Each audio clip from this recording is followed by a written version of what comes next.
Alors bonjour, dans une capsule précédente, nous avions calculé la concentration d'activité catalytique. Or, en enzymologie, il est intéressant de calculer le quotient de l'activité catalytique par la masse de protéines. Son symbole, c'est ZSP, et ça correspond à la concentration d'activité catalytique divisée par la concentration massique en protéines, ou alors on peut partir directement de l'activité catalytique divisée par la masse de protéines. Si on regarde l'équation en unités, nous aurons bien cette fois-ci des moles de substrat transformés par minute et par kilogramme de protéines.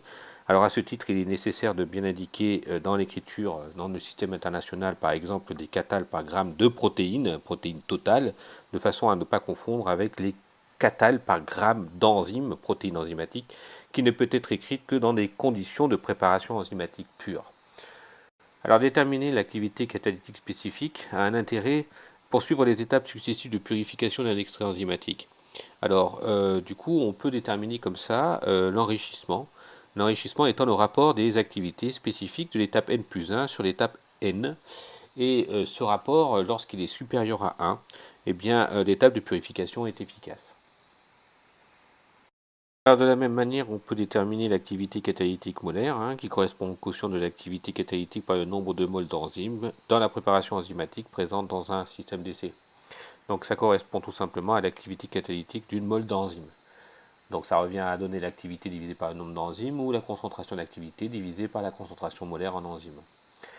Alors dans ces cas-là, on obtient donc des moles de substrat transformé par minute et par mole d'enzyme. Donc ce qui est évidemment pas commode.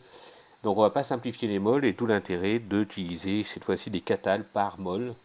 Les catals étant donc des moles de substrat transformés par seconde et par mol d'enzyme du coup. Donc l'intérêt d'utiliser l'activité catalytique molaire, c'est de donc remplacer le terme donc ancien de turnover number de l'enzyme qui est exprimé en seconde moins 1. Alors, ce mode d'expression permet de comparer le pouvoir catalytique d'une même enzyme sur un même substrat, mais dans des conditions d'essai différents, ou alors d'une même enzyme dans différents substrats, ou alors des enzymes catalysant les mêmes réactions, mais issues d'organes différents ou d'espèces différentes.